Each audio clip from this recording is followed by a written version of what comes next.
من وأنا بشكركم، وإن شاء الله فرصة سعيدة وسلام. مع السلامة. شكرا. Thank you. Okay, so I went ahead and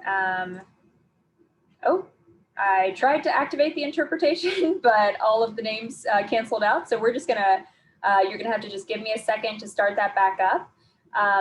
In the interim, I'd like to transition it over to our panelists, Fu and Dr. Gore.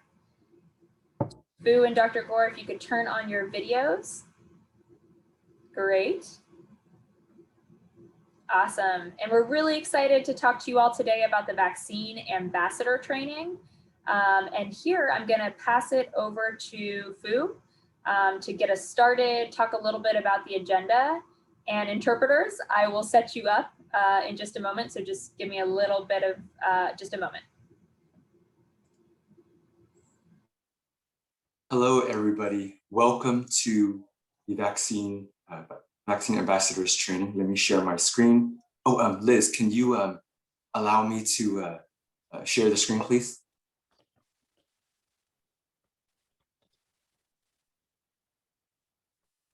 Thank you.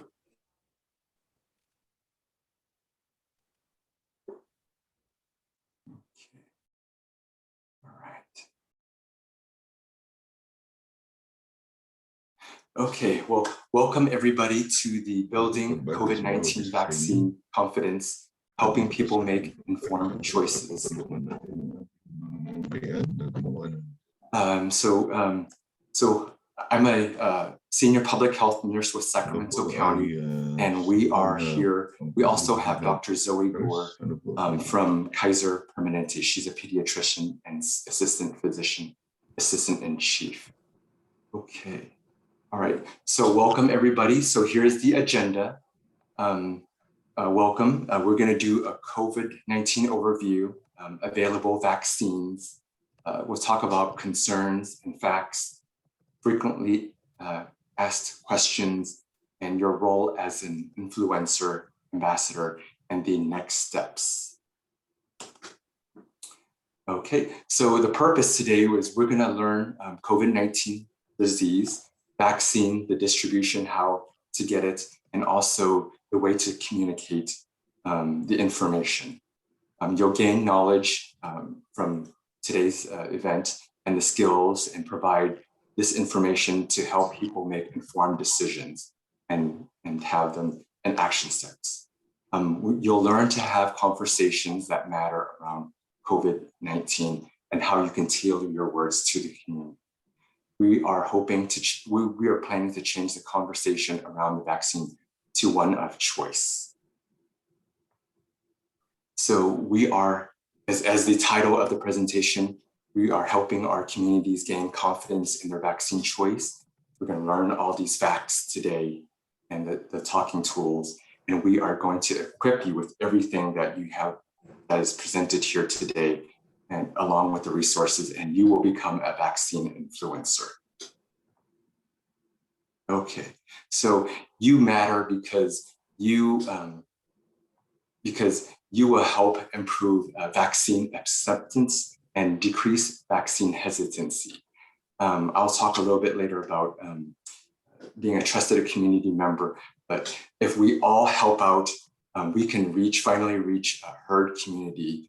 Let's take care of each other and our families. Thank you for being here. All right, we'll talk a little bit about COVID-19. Okay, so as you know, COVID-19 has impacted all of us. As you can see here, these are pictures that you have seen. Playgrounds being closed, restaurants being closed, long distance learning with young age children, our favorite restaurants, concerts being closed, churches being closed, and individuals passing away and being severely sick from the COVID-19. Okay, so COVID-19 in the US there's a death toll of 600,000 plus, 3.8 million deaths worldwide. And in the US, 340 deaths per day and 14,000 COVID cases per day. This picture here is in Brooklyn. It's basically a memorial to all those individuals that died, many individuals at least. All right, so what is health equity? Health equity is when everyone has the opportunity to be as healthy as possible. The COVID-19 pandemic has brought social and racial injustices and equities to the forefront of public health. It is highlighted that health equity is not a reality, as COVID-19 has unequally affected many racial and ethnic minority groups, putting them more at risk of getting getting sick and dying from COVID-19. COVID-19 affects everyone, but it has uneven impact.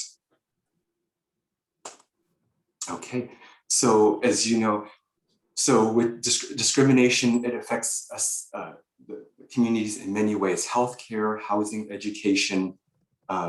As you can see here, 32% of African Americans, 20% of Latinos, 23% of Native Americans, and 13% of Asians have reported experienced discrimination in medical encounters.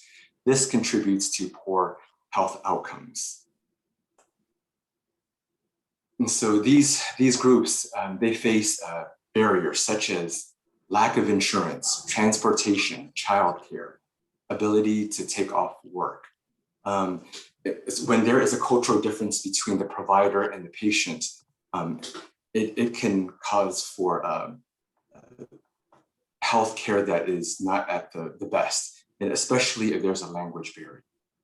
And so in addition, there have been historical events that has happened, such as the Tuskegee study that occurred with African-American males. And that basically, that was when African-American males, they were injected with syphilis, and the scientists were finding out what the progression of it was. And this is fairly recently. As you can see, the study ended in 1972. Things have changed now. This study has actually caused more ethics and more safety into studies. And so things like these are not allowed to happen anymore. In addition, there is disparities in healthcare. African Americans, they receive substandard care, 41% compared to white individuals. Asian Americans, Asian and American Indians and Alaskan Natives also receive substandard care, 30% of the quality compared to whites, and Hispanics, 39% compared to non-Hispanic whites. Okay, so you probably heard in the news last year where there was a meat factory that had a huge outbreak. And so racial minorities tend to work in places such as healthcare facilities, farms, factories, and those places can be a big chance for outbreaks. And as you can see for that, so during April to May 2020, 16,000 co-workers at a meat poultry processing plant were infected with COVID-19. 87% of those were racial minorities. And so they definitely needed to have ways to prevent that. And they didn't at that time, but it's better now. And so discrimination occurs in many other ways too, inequities in education, in jobs, and housing. Okay, so now we're gonna do a little pop quiz. All right, so what zip code currently has the highest number of cases in Sacramento County? 95608 Carmichael, 95823 Florin, 95831 Pocket, 95757 Elk Grove, or 95818 Land Park in Curtis Park. Let me know what you think. We'll give another 5 seconds. Okay, it looks like everything is slowing down. I'm going to end the polling. Okay, and so I'm going to share results. And so everybody has Florin. And let's see if we have the right answer.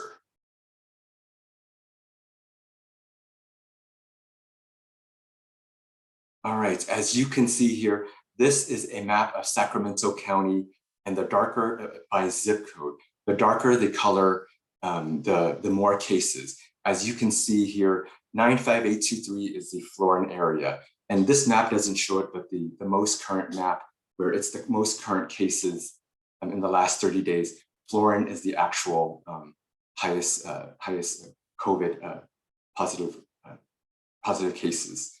And if you can see here too, these dark areas, most of these dark areas, they coincide with areas where racial minorities live, individuals who just came over, individuals low income, families where multiple generations live in the home, and so there's a little trend here, as you can. I'll show you in a little bit. Okay, so as you can see here, right here, it's the COVID-19 cases and death rates. This is by, for example, for Hispanic, it's 5,441 per 100,000. So you can see the COVID cases here. The most is Native Hawaiian Pacific Islanders, but as you can see here, Hispanic, Asian, Black is high. Over here is the death rate for COVID cases. Okay, so we're going to see who's vaccinated now. So so this is the, as you saw in the earlier map, the areas that were had more COVID cases were in the dark, and here the darker areas are the more fully vaccinated areas. And as you can see, the area where Florin and some of the northern areas, Del Paso Heights, they are less, the percent of vaccination is definitely not dark here, definitely lower. So they are 32%, 32% or 41% is the highest. So here's a little graph on, or a table on fully vaccinated by race ethnicity as of June 4th. And as you can see here, the group that is least fully vaccinated is the Black African American community and Hispanic communities. They're in the low 20% compared to other groups. So as you can see here, white 33%, American Indian 42%, and Asian 43%. So we'll talk a little bit about COVID-19. And so as everybody, we've been bombarded with this information, so I'm going to go through this briefly. COVID-19 is a respiratory illness. It's a part of a family. It's spread through droplets in the air when people talk, coughs, and sneeze. Most of the transmission is through people who have no symptoms or pre-symptomatic. COVID-19 affects people in different ways. Some people can become severely sick, some people die, and some people no symptoms. Here are some COVID symptoms. I'm just going to mention a few. One of the unique COVID symptoms is loss of taste and smell. But these are similar to flu symptoms as well. I'll just mention a few: fevers or chills, cough, headache, fatigue, and shortness of breath or difficulty breathing. If they have that difficulty breathing, definitely go to the emergency room or emergency department.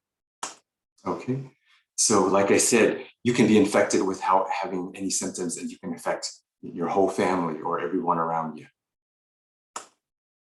So these are some ways to prevent COVID-19.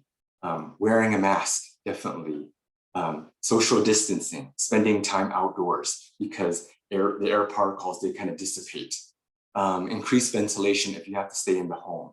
Hand hygiene and cleaning and disinfecting. The best way is through vaccinations. Okay, so does anybody have any questions? If someone can mention the questions to me, please, if there's any. So there are no questions at this time.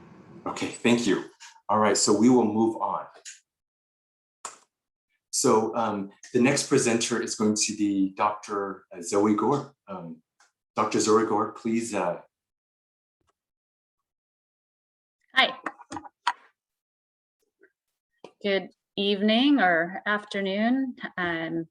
Thank you for allowing me this time to talk with you about the available vaccines, and please do not hesitate to ask questions. I'm happy to answer them. And if I don't know the answer, I'm happy to look it up and get back to you. Next slide. So right now in the United States, there are 3 available vaccines. So these are the 3 that are approved in the United States. The Kaiser vaccine, which is approved for children ages 12 and older, as well as approved for adults. It's a 2-dose series, 3 weeks apart or 21 days apart. There's Moderna, which is also a 2-dose series. It is only approved for 18 years and above. And then the Johnson & Johnson vaccine. The Moderna is 2 doses, 28 days apart. And the Johnson & Johnson vaccine, or also known as the Janssen vaccine, which is approved for 18 years and above. And that's a 1-dose series. In process right now, in terms of FDA approval, the AstraZeneca and the Novavax vaccines are also seeking approval. There are many other vaccines being offered worldwide, but these are the only vaccines that the United States has authorized under an emergency use authorization. Next slide. So all of the vaccines have been tested. All of them have been found to be safe and effective. And both the CDC and the FDA continue to monitor the safety of all the COVID vaccines. And I will tell you that they are truly doing this. I reported a vaccine adverse event not too long ago, and I got a call from the CDC Tuesday morning at 6:30 in the morning, because they're on East Coast time. And they were very curious about everything that's happening. So they're actively monitoring the safety and efficacy of these vaccines. Next page, or next slide, please. So people often ask how the vaccines work. And 2 of the vaccines, the Kaiser vaccine and the Moderna vaccine, work in a similar manner. And they are what's called mRNA vaccine. So how this works is a messenger mRNA, which is a part of the cell that encodes for proteins. This mRNA is coding for a protein that is found on the edge of the coronavirus. And so this mRNA is then wrapped in a fat so that it can actually get into the cell and tell the cell how to produce antibodies. So one of the things that people are often confused about is thinking that this mRNA gets incorporated into our DNA. That is not what happens. It's sort of like a little messenger, which is why it's mRNA, to teach the cell how to stimulate its own transcription system, its own way of making proteins, so that it can produce antibodies to then stimulate the immune system to fight the virus if your body is exposed to the virus. So there's nothing live in this vaccine. There's nothing that gets incorporated into your DNA in this vaccine. It's merely teaching your body how to make the antibodies to if your body should ever come in contact with the coronavirus vaccine. This is not a new technology. A lot of people think that this is a new technology. The technology has actually been around for over a decade. And in my own investigating and reading about how mRNA vaccines work, I actually came across a an article that was published in Nature in 2018, so before the pandemic started, and they were talking about how the mRNA vaccines work. And there was a line in the conclusion of the article that said, this will be the perfect technology should we ever experience an epidemic or pandemic, because we can make the vaccine quickly and it is effective and could potentially mitigate disease. So I thought that was sort of interesting that they predicted that this would be a really good vaccine to help stem an epidemic or pandemic. Next slide.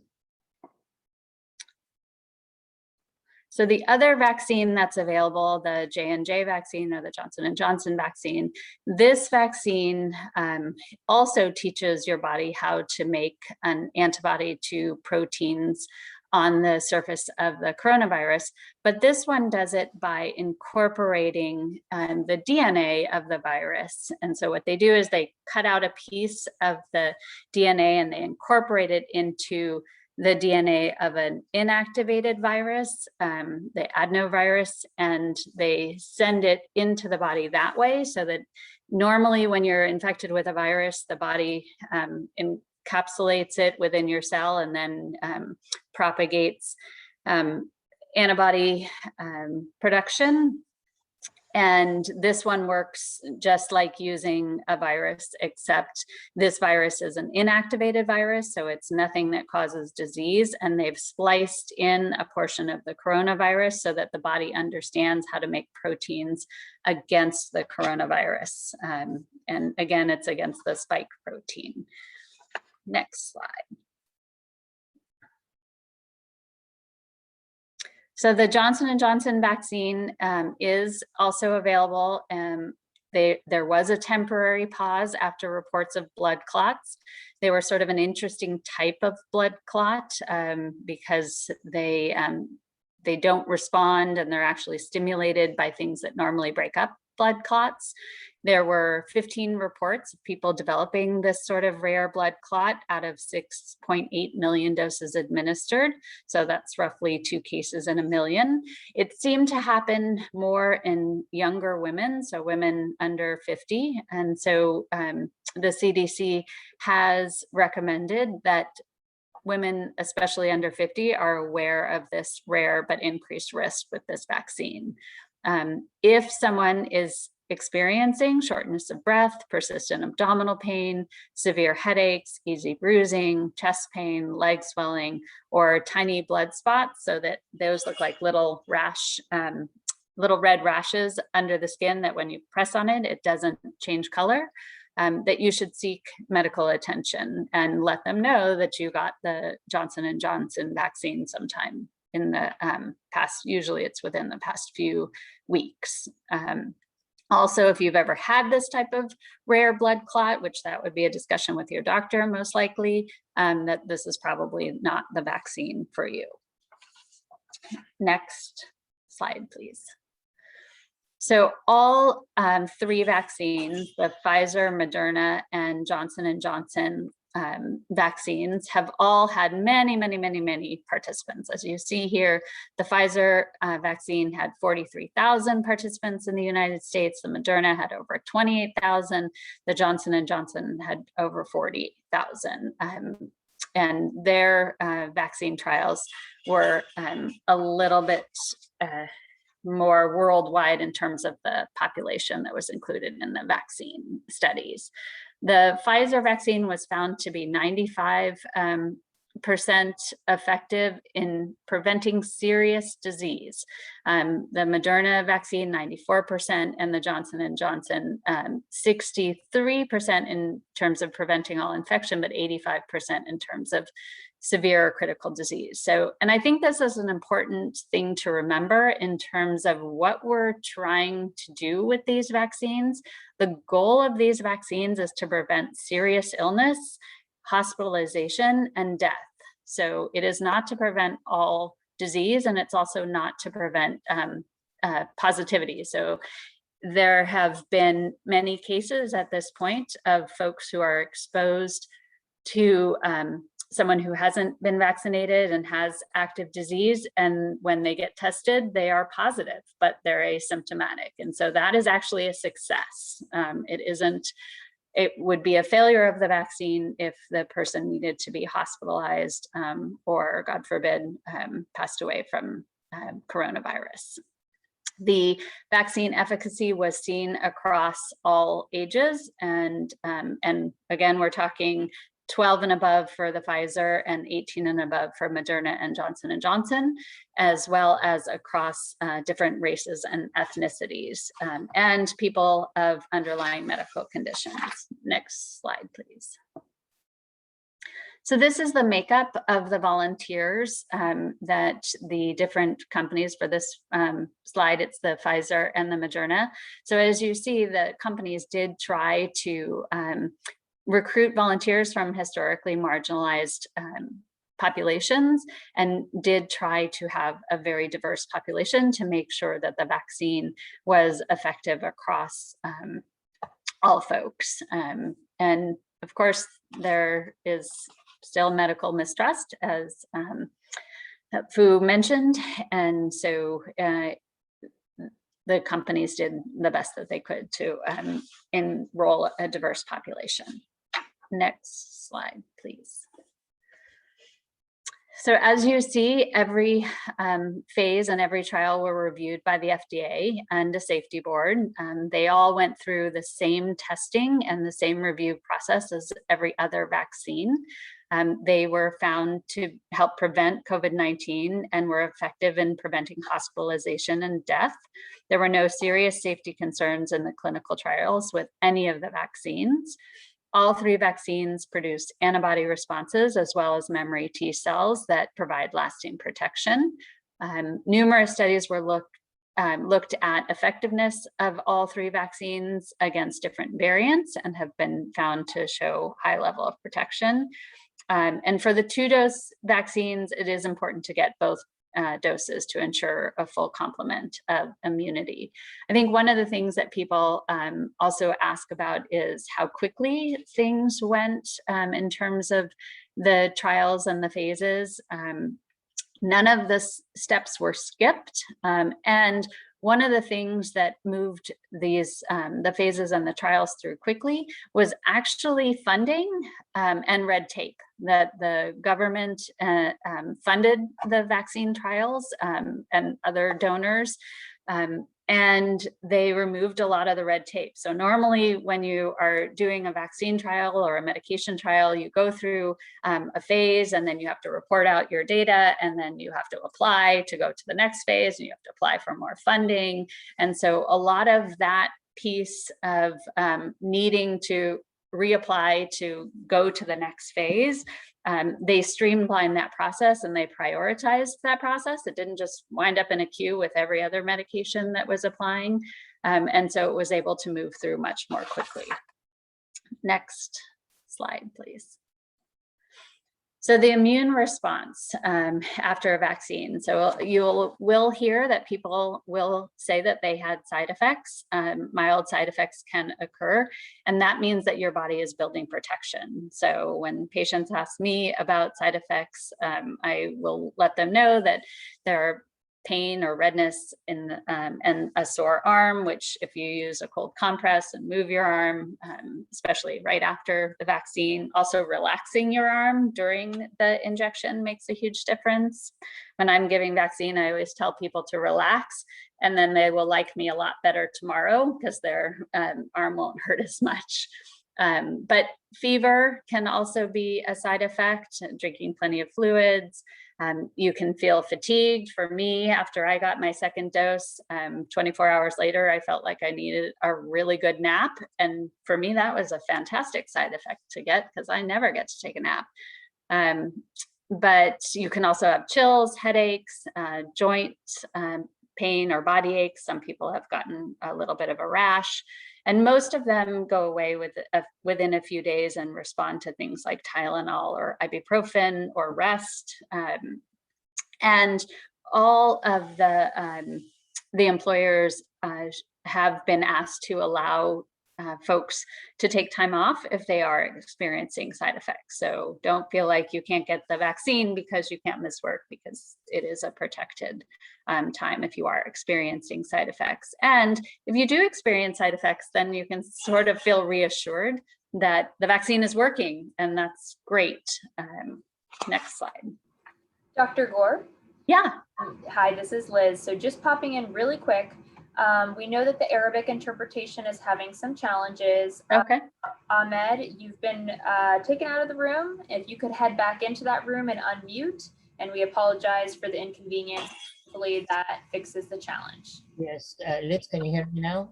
I can. If you could head into the Arabic room, then you should be good to go. Thanks, Ahmed. Thank you.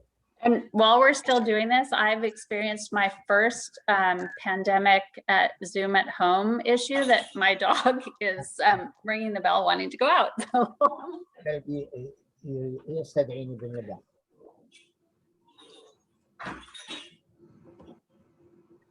She was not going to stop that. I've been muted twice now by the host. I don't know why, but I unmuted myself. So. Yep, that's correct, Ahmed, because you're not in the Arabic room, so the whole webinar can hear you. So if you want to head into the Arabic room, that way the whole webinar doesn't hear you. How can I head to the Arabic room? I'll chat you on the chat, so I'm going to go ahead and mute you, and then go ahead and check your Zoom chat, okay? You got it. Thank you. And Liz, do you want me to answer questions as we're going, or wait till the end? What's your preference? So we'll wait until the end of your section and then we'll do the 10-minute Q&A if that's possible. Okay, cool. Okay, so we'll do the poll right now. Okay. So give me a second. All right. Oh, All right. so, No, please. So I'll read. So what is the definition of fully vaccinated? Right after the first dose of Pfizer or Moderna, 2 weeks after the first dose of Pfizer or Moderna, right after the second dose of Pfizer or Moderna, or 2 weeks after the second dose in a 2-dose series, or 2 weeks after a single-dose vaccine. إجابة على هذا السؤال. Okay. Give it a couple more seconds. Looks like everyone is answering just one, which is great. All right, I'm going to stop it. All right, so it looks like most of everybody chose the last one, 2 weeks Good after the job. second. Good job. All right. Okay. So All right. So we'll go through these next, I think, pretty quickly. So as everyone knows, hopefully, that the COVID vaccines are safe, effective, and free. So there's no charge to get the vaccine. There's ample supply pretty much everywhere. And there continue to be studies looking at vaccines for children under 12. So, and I actually would change this a little bit to say that currently COVID-19 vaccines are not approved for children under 12. There's just nothing yet available. And as soon as something is approved, I'm sure they will be recommended. And the American Academy of Pediatrics, which is the major organization for pediatricians, have been really advocating to get a vaccine, a safe vaccine ready so that we can protect our children as well. Especially since right now, the percentage of cases of COVID is increasing in our younger population. And some of that may be because the numbers are decreasing in the folks who are vaccinated and our children are still not eligible. Many people have probably received vaccine or might receive vaccine at one of our high volume sites. There's a lot of access in our community clinics and our pharmacies and neighborhood vaccine sites. And you can go onto the CalVac site and look for something in your zip code. And that will also show you where vaccination sites are available. Next slide, please. So after you get vaccinated, and again, 2 weeks after your second dose if you're getting Pfizer or Moderna, and 2 weeks after your single dose if you're getting the J&J vaccine. You can do all of these wonderful things. You can resume activities without wearing a mask or physically distancing. You can refrain from testing except under certain circumstances, like for me in the hospital, if I'm exposed, I need to get tested even though I'm fully vaccinated.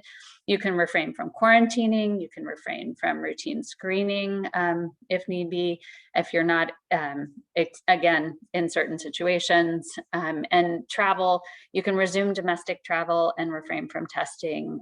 And then for international travel, it depends on where you're going. So some other countries do require testing before heading out. Next slide.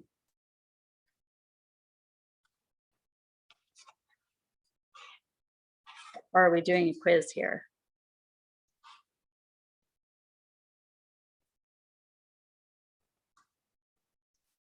Quiz.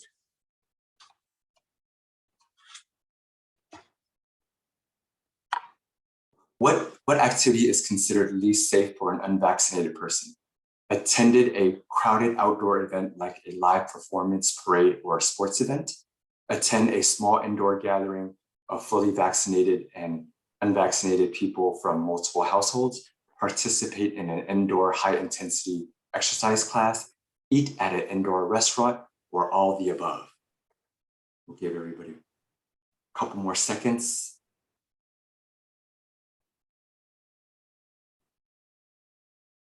All right, I'm going to end the poll.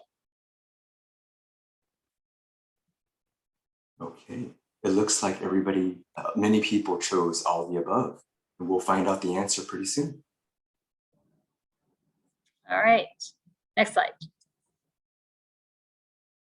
So indeed, the answer is all of the above. And you can see on the right here that for fully vaccinated folks, that all of these activities are safe, including singing in an indoor chorus, eating at an indoor restaurant, visiting a barber or hair salon. And then on the left, for folks who are not yet vaccinated, walking, running, going on a wheelchair roll outside with members of your household is safest, attending a small outdoor gathering safest, attending a small outdoor gathering with fully vaccinated folks and some unvaccinated, but in an area that is well ventilated is likely safe. But then things like attending a crowded outdoor event or performance or parade is probably not safe. Going to an indoor movie or attending a full capacity worship service, also not safe or the least safe, even when masked. So next slide.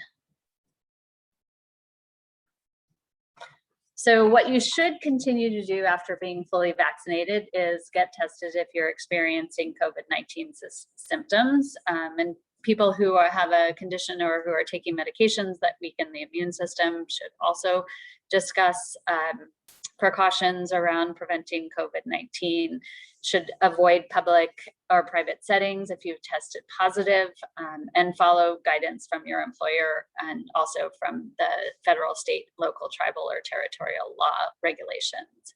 And then, of course, following the CDC and Health Department travel requirements and recommendations.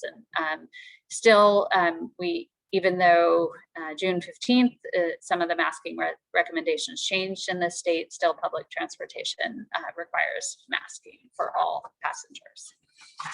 Next slide. So ending the pandemic, the hope is that vaccinating everyone will bring an end to the pandemic faster. And in countries with high vaccination rates, this is exactly what we're seeing. We've seen less hospitalizations and fewer deaths, and we've seen that vaccination also helps to prevent transmission. We do need a high percentage of people to get vaccinated in order to get community immunity. And sort of the two ways of getting community immunity are vaccination or disease. And I don't know that anyone wants to get there through people getting sick. So being vaccinated is certainly your choice and everyone's choice, but it's important to know that if someone declines a vaccination, that they're not going to lose their job, and at least not in this state. And our job is to respect that choice and also to encourage people to continue to practice safe distancing, as well as hand hygiene and masking. We know that social distancing, as well as masking and hand hygiene, does prevent disease, all diseases, but particularly this one.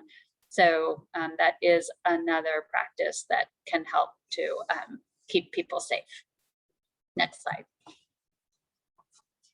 So in summary, we have 3 approved vaccines and others in the process of being approved. The youngest approval is age 12, and that is the Kaiser vaccine. The other 2 are approved at age 18 and above. They are highly effective at preventing significant COVID-19 disease and spread, and serious side effects are rare, and there is intense monitoring for the safety of these vaccines. They have all been through a rigorous safety process, and over 1 billion people in the world have been vaccinated. So hopefully by continuing our vaccination efforts, we can bring an end to the pandemic. But being vaccinated is a personal choice. Next slide. So concerns and facts, next slide.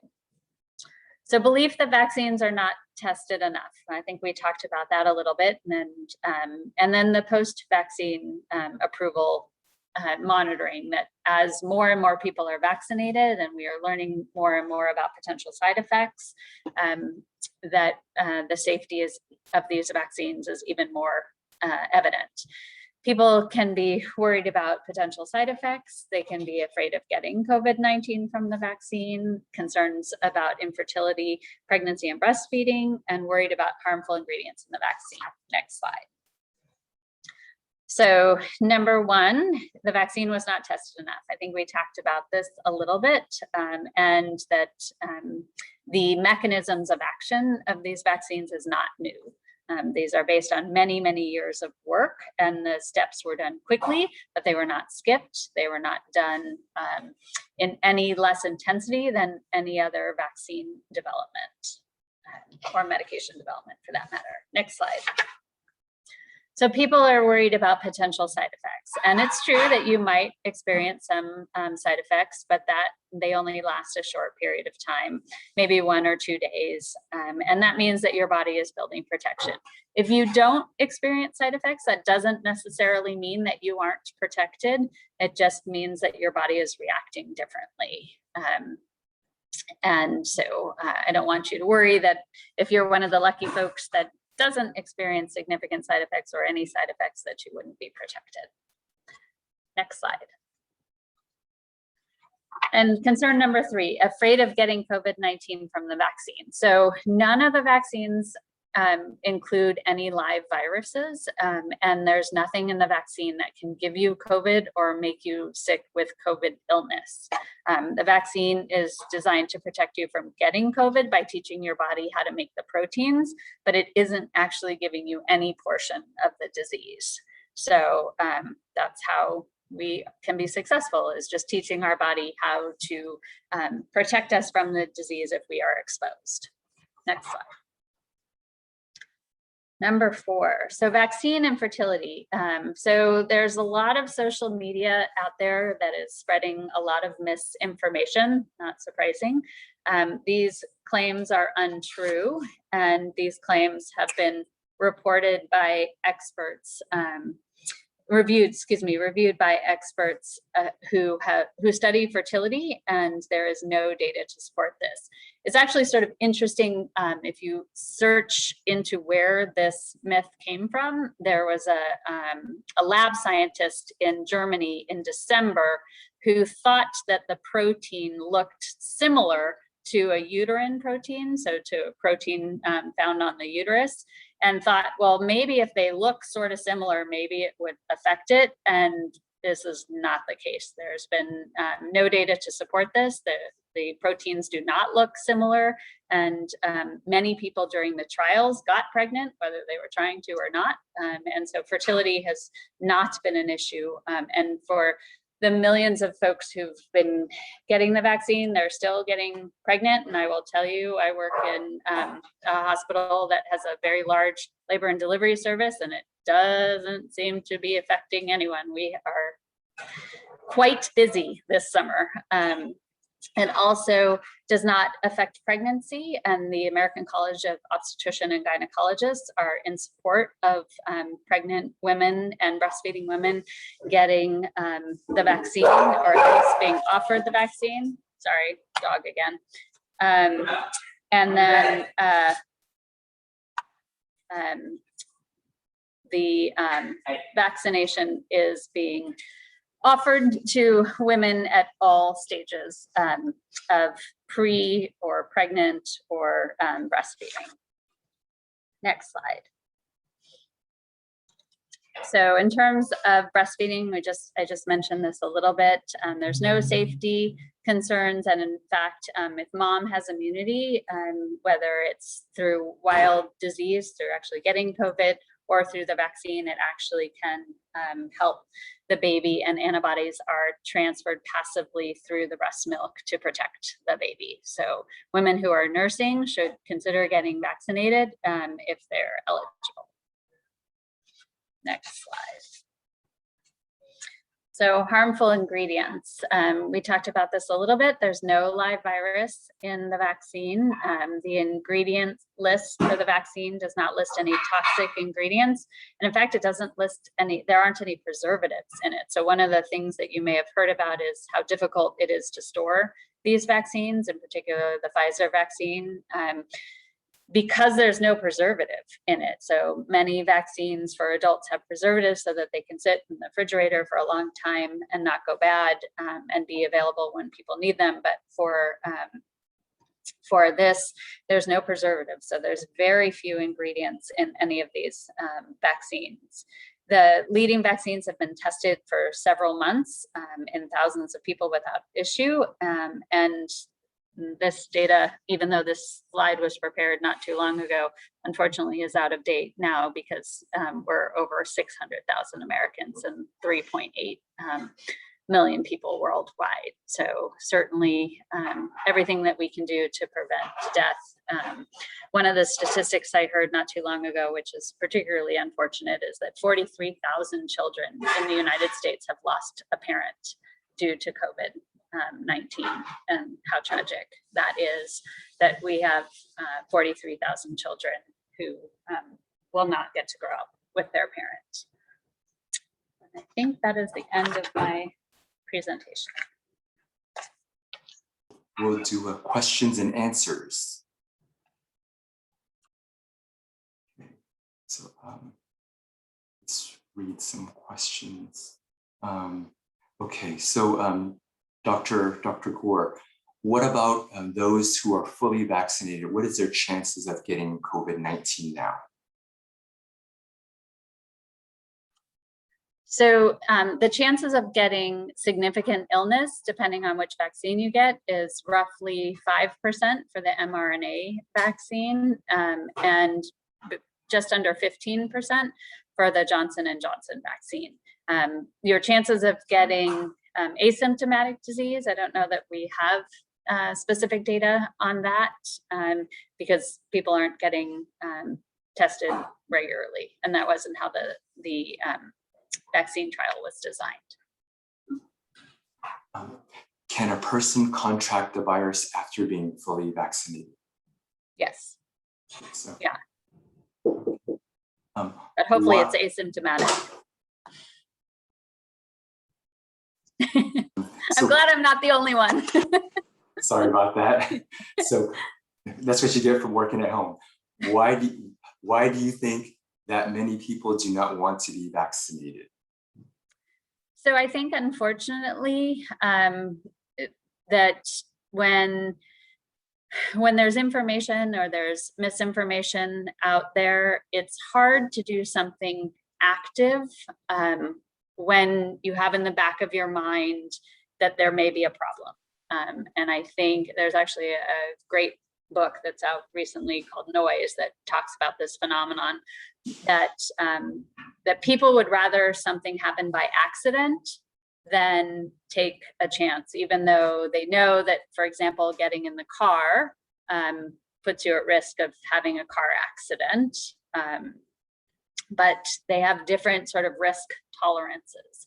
And so I think once information is out there, once the toothpaste is out of the tube, whether or not it's real toothpaste, it's hard to put it back in. And it's hard for people to differentiate real information from not real information. And I think also right now, the internet in particular is designed to lead us down what we call a confirmation bias. So sort of like if you're on an internet shopping site and it says, if you like this, you might like this. Well, a lot of the search engines function the same way. So if I look for misinformation, it just leads me to more and more information. It doesn't ever tell me, you know what, if you're interested in reading this, you might be interested in listening to the other opinion. And this is why the scientists have found this based on evidence, and this is why this is false, or this is, you know, to be believed or not to be believed. Okay, Dr. Gore said that time off is protected. Many people may work in jobs where they do not receive sick pay or other benefits. What guarantees are there that the employees can take time off, and also their concerns about not being paid? So I'm not an expert in this, but there have been policies that the governor has put into play to allow people to apply for protected time. I'm not an expert in employment law or in employment policies, but it's probably worth asking your employer or a trusted person in that field to help provide the time off. I think there is a law now, I forgot which act, but if someone is sick from or has COVID-19, the government will help pay with that, I think, but I'm not positively sure for the time off. Hey, Fu. Yes. There's a question in Spanish, if you wouldn't mind if I translate it. Yeah. Oh, please. How likely is a person to return to their normal life after suffering from COVID and being vaccinated? Super likely, especially since most of the sort of disease breakthrough. So if I get the vaccine and then I get disease, most of it is asymptomatic. So I may not even know I had it. So it's, you know, 100% likely that I'm going to go right back to being normal, because I didn't realize I wasn't normal. So in terms of the 5% that might have significant disease, COVID does have lasting effects. And there are a lot of people who, if you get natural disease, have trouble. But for the vast majority of folks who've gotten vaccinated and then contracted COVID, they've done really well because it's mild or asymptomatic. Thank you, Dr. Gore. We'll go to the next question. I think you answered this one partly, but what are possible long-term side effects from COVID-19? So there have been a lot of potential side effects that are long-term. We can start with loss of taste and smell, that some people are experiencing that much longer than the disease itself is lasting. People have been having trouble with shortness of breath long-term. People are having trouble with heart rhythm, that they're experiencing what we call arrhythmias, so funny heartbeats that are going on and on and on. People are experiencing psychological effects, that there seems to be a subset of the population who gets COVID who then suffers from anxiety and depression. For children, one of the things that people don't, it seems that people don't realize, is that there is an entity called multisystem inflammatory syndrome or condition that happens to children roughly 4 to 6 weeks after they are exposed to COVID. So it's more common in folks sort of 8 to 16, seems to be more common in African-American patients and Latinx patients, where they have asymptomatic disease. Maybe their family got sick or the parents got sick and the kids seem to escape scot-free. And then 4 to 6 weeks later, they're presenting with significant abdominal pain, low blood pressure, high heart rates, fever, inflammatory markers, and actually heart inflammation. And this is not rare. We've seen many, many cases here in this community even, and it is a significant problem. And for some of those kids, they're then restricted from athletics for a minimum of 3 to 6 months, if not longer. Some of them will never go back to athletics as they once did. And so that is a significant long-term effect too, that I think the public doesn't realize is a possibility. But there are a myriad of symptoms that people are calling long haul COVID. And I think we're continuing to learn what those are, how to treat them, and how long they might last. All right, next question. Thank you, Dr. Gore. I was vaccinated, Maria asked, I was vaccinated in January.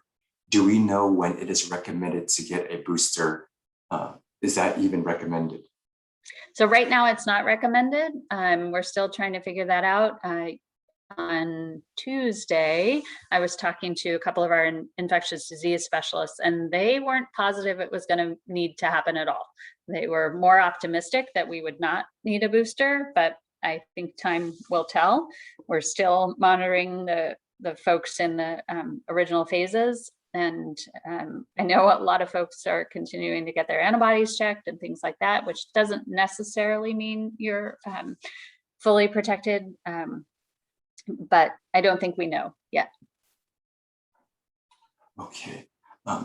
So Anonymous asked, any options for children under 18 who want to be vaccinated but do not have permission from caregivers?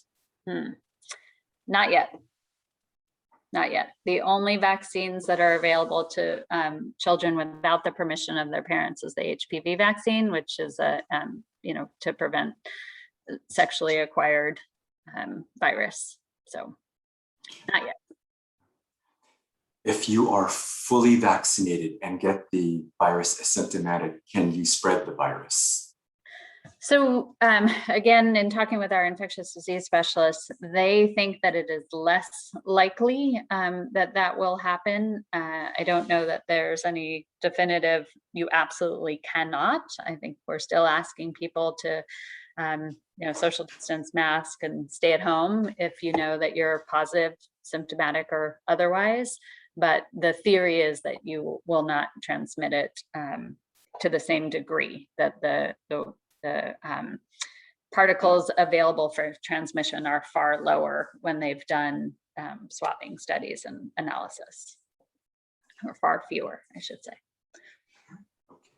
How can we convince a parent who is hesitant for having their children get vaccinated?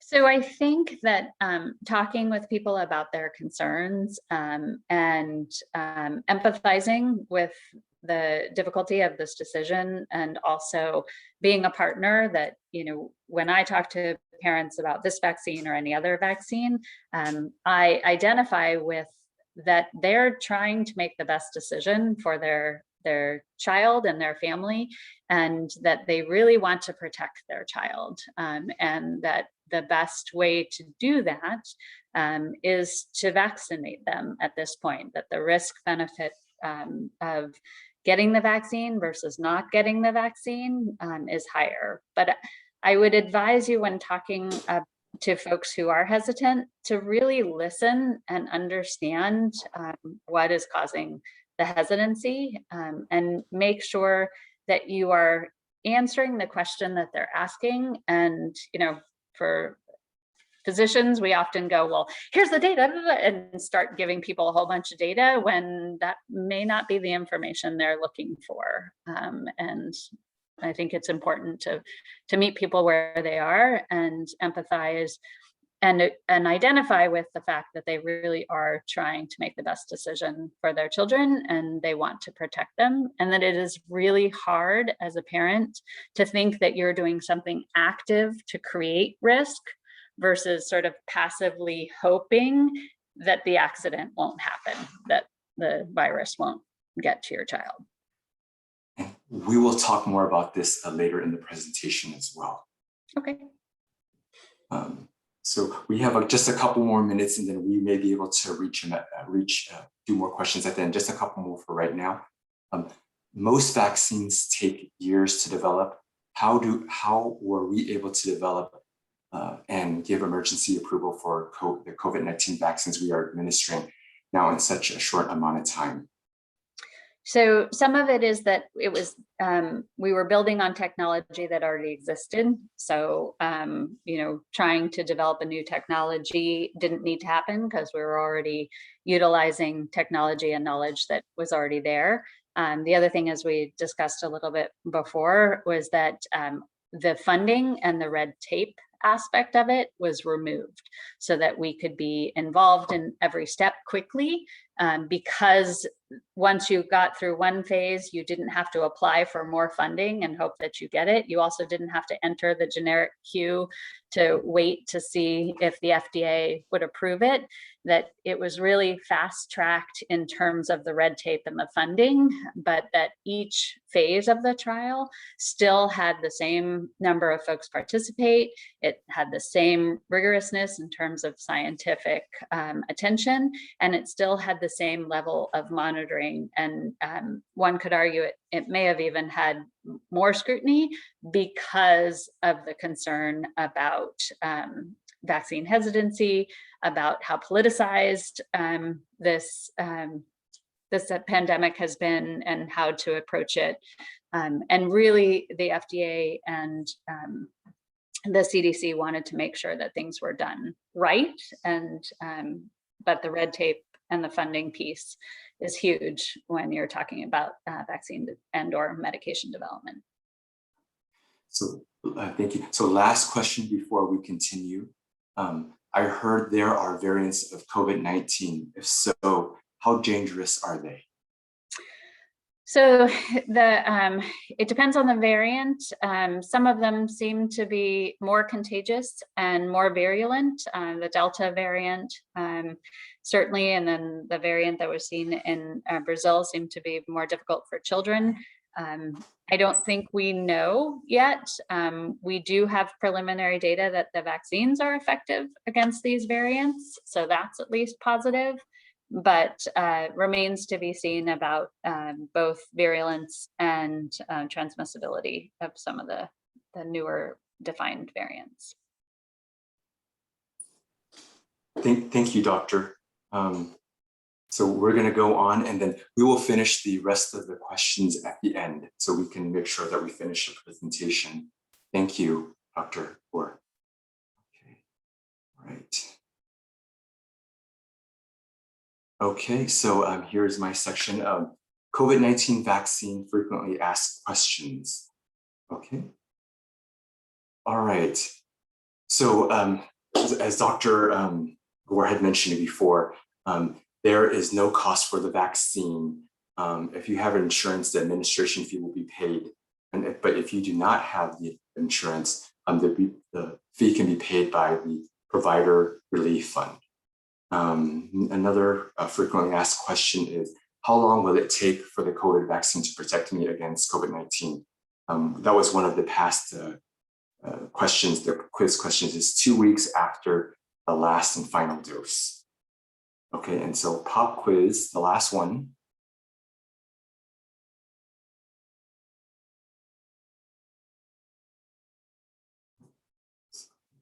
And stop, give me 1 second. Last question. All right. Which statement is false? Since I already have COVID-19, I do not need to be vaccinated. I can get COVID-19 from the vaccine. The vaccine was developed really fast, so they cut corners to get it done, and it may not be safe. The COVID-19 vaccines can affect pregnant women. So let's see if people paid attention before during Dr. Orr's talk. Okay, I'll give it a couple more seconds. All right, I'm going to end the poll. Okay, so basically everybody said all of the above. Well, many people said all the above. Okay. So we're going to go to the next. So some other frequently asked questions. If you've already had COVID-19, will I still need to get the vaccine? Yes, it's possible to catch it more than once. We don't know how long the antibodies will last after getting the natural infection. We don't know how long it will last, like I said. But getting the vaccine, you know you're infected, and I'm not sure how long the immunity will last, but it's definitely a good idea to get vaccinated, even though you had COVID-19. After I get the vaccine, can I stop wearing my mask or social distancing? Yes, as Dr. Gore stated before in the little diagram with all the greens and the activities. With the opening of California, there's some exceptions. Like Dr. Gore said, you have to wear a mask in public transport, indoors, that should be a K to 12, childcare, other use settings, workplaces, healthcare settings, correctional detention facilities, homeless shelters, emergency shelters, cooling shelters, and mega events. And I think for mega events such as concerts of a certain size, you need a negative test if you are not vaccinated. Okay, so your role as a vaccine influencer, this is a way to communicate with our community members. So as a general guidance, so when you go to do outreach, please be mindful of the size of the team. We don't want to overwhelm a person. For example, have 5 outreach people to 1 person. That can be, the power dynamics is just overwhelming there. Please treat people with dignity and respect. Be humble, and remember, we're entering their space. And depending on the group, they face certain stigmatization from society. And like I said, beware of power dynamics. If you are a healthcare provider, wear regular clothes, because sometimes when if a person sees you and they mistrust healthcare professionals, wearing regular clothes can take away some of those barriers a little bit visually. And another thing too is if you are you're standing and someone's sitting, it's a good idea to kind of maybe sit down or kind of be at the same eye level, so you're not kind of being the power dynamics, it's being overpowering over them. They may see it as that way. Okay. All right, so with a person, so this decision making for a vaccine, there's 3 sections, and people can flow between these 3. Refusal, person who doesn't want it, and they're pretty much impossible to get. But they can, like I said, they can go to the passive acceptance depending on things happening. So when they're ready to get the vaccine, but those in the refusal stage, they are not ready yet. The passive acceptance stage, they may have questions, wait and see, and may want more information. And a good chance, and we'll talk more about how to convey, to communicate with the individuals. And the people who are in demand, they pretty much want the vaccine. You don't have to do much education out there. Okay, so individuals usually like their messages from trusted sources. So some of these people can be community leaders, doctors, or trusted public figures. As you can see here, this person on the bottom, Dr. Fauci, famous doctor, he's the head of, I forgot the NIH and some other governmental organizations. And the person above is Dr. Kaiser. She is our public health officer for Sacramento County. There was a study where where parents trusted the source of trusting. So for doctors, they trusted the doctors most, and for celebrities, they trusted the least. Oh, go back one. All right, pop quiz, I forgot about that. Oh no, did I do that already? Yes, I did, sorry. Anyways, okay, so when we talk with them, so focus on focus on the facts rather than correcting false information. When you try to correct false information, you reduce their intent to vaccinate, and you can increase their false beliefs after speaking with them. If you must address the false information, avoid repeating it. Don't emphasize on the misinformation, just emphasize the truth. And so when people mention the false information, like I had an example where this individual, he said on his phone, this doctor said, vaccines are bad, but it came from a site that was from a not reputable place. I had mentioned this place, this is just a random website, and reputable websites are like the CDC and such. And some people are visual, so it's nice to you can show them graphics. Some of the graphics that I showed you in the beginning, such as death rates, case rates, and such. Okay, so another way, an additional way to speak with somebody is do something called a truth sandwich. So you start with the truth. The first frame takes the advantage, and you acknowledge the trauma. I'll give an example in just a second. You call out the information by avoiding repeating it and amplifying that false language, and return to the truth. Always repeat the truth more than the false information. As an example here, a person is concerned about vaccine safety. And so you say the COVID vaccines are safe and effective. That's the truth. It can be scary, and serious side effects from the vaccine are uncommon. So you address the misinformation while acknowledging the trauma. And then you also say, COVID vaccines have been thoroughly tested and were found to be safe. So basically focus on the truth, and you can try this technique with the individual. And remember, everybody, they're in a stage of health behavior. So if they don't listen to you, then that's fine. You're providing them the information. Okay, so like I said, so focus on their concerns. So focus on what they are concerned about. Do not bring up information like Dr. Gore said, like bring all these data and facts that don't relate to their concerns. So when you do aggressive attempts to normalize the vaccination, it may backfire and have them regress. So if they still refuse, try harm reduction. Basically, focus on ways to decrease their risk, and so things like wear a mask and socially distance. Okay. So respond without judgment.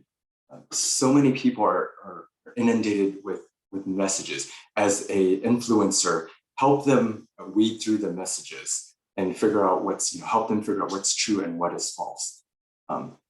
Asking open-ended questions is one of the best things to do to figure out what information you need to bring. You can ask, I'm curious to know. Tell me a bit more about your concerns. Give people the information so that they can make their informed choices. And when you tell them, I'm not here for me, I'm here for you. I want to provide you the best information so that you can make the best decision for yourself. And people actually respect that instead of saying, you need to get vaccinated. That's the only way. So people definitely respect you more. And if they refuse, they know you didn't try to demean them or ridicule them. And the chances of them changing their mind are even better. Vaccines are the biggest public health innovations, and they've been examined rigorously. So the benefits are great, outweigh the risk. They're safe and they're regulated. Your family and community will definitely benefit. I'll give you an example. One individual, he didn't want the vaccine, and I asked about his family. What's your family consist of? He said, I have a pregnant wife. I have a grandma. And so he said he didn't want to be vaccinated, but I asked, like, how would you feel if you got the virus and then you pass it on to someone who is more vulnerable? And so he didn't think about that. So, and we actually were lucky enough to bring him in. We provided him the information, the correct information, and so he was vaccinated that same day. And by being vaccinated, you help those individuals that cannot get vaccinated. Okay, so we talked a lot about the strategies before, tailoring your messages, utilizing trusted sources, clear information on vaccines, acknowledging their trauma, listen to them. Sometimes people just need to be listened to, and then just acknowledge their trauma, explain the benefits of it, and recognize, sometimes they just need to be heard multiple times. Maybe the fifth person they speak to, the outreach person, they'll finally get it. Something will happen in their life, like they will know of somebody who passed away and finally they're ready. Avoid repeating misinformation, avoid judgment and shame, and talk about the vaccines. Okay, I've mentioned some of this before. Okay, and then, so vaccines offer hope. I have had friends and family, who, they haven't seen their grandparents in a long time, and these are happy. We want to return to this, stadium events, good football game, concerts.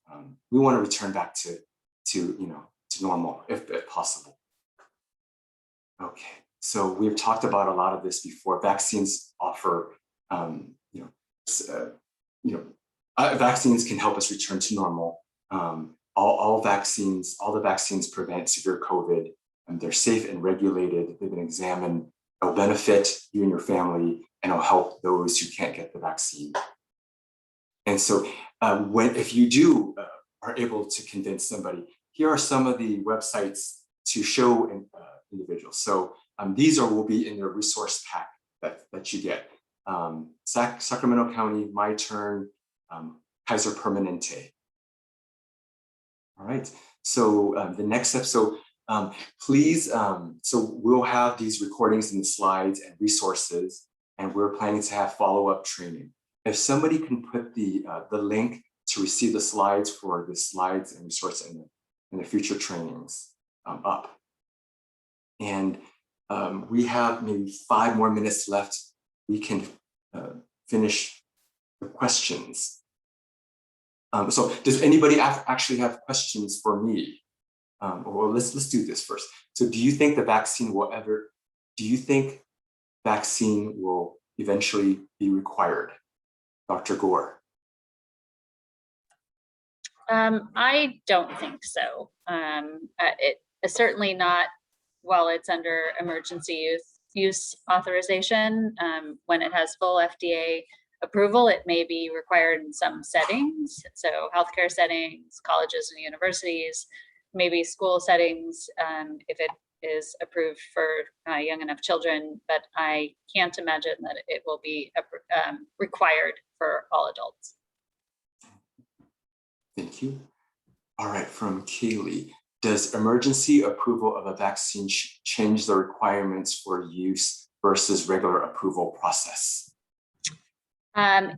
Yes and no. So the one thing that has been required that isn't usually required of newer vaccines is a 15-minute observation period. So when you go to get your vaccine, you'll be asked to wait for 15 minutes in an observation area to make sure that you don't have any side effects. If you have a history of anaphylaxis, so significant allergy to anything, to a medication, to an insect, to a food, you'll be asked to wait for 30 minutes just to look for vaccine reactions. So that's different from when vaccines are approved through the regular process, but that has been the only difference. I think I have seen much more attention to reporting side effects with this vaccine. The Be Safe program that the CDC has, where it's an app and a website that you can report vaccine side effects, any vaccine side effects, that has really been pushed with this vaccine, and that has been a little bit different. But I actually hope that continues with all vaccines. I think it's worth understanding what the side effects are, regardless of what we take. You know, if you take a medication, you have a 20% chance of having a side effect to any medication you take, whether it's Tylenol or amoxicillin or statin, whatever. So I think it's worth understanding what the side effects are. I think there was, okay. There are no more questions. I think we are done. It's around 6:30. Any last questions from anybody? I think we have answered every single question. So if not, I want to thank everybody. I want to thank Dr. Gore for presenting. You did a great job. We definitely appreciate the information. Everybody, I'm sure, appreciate it as well. Thank you all for attending, and please enter your email address so that we can send the resources to you, and we'll include links to where you can get the epidemiological information, as well as where to get vaccinated, and just all the resources that we have. Yes, I think so.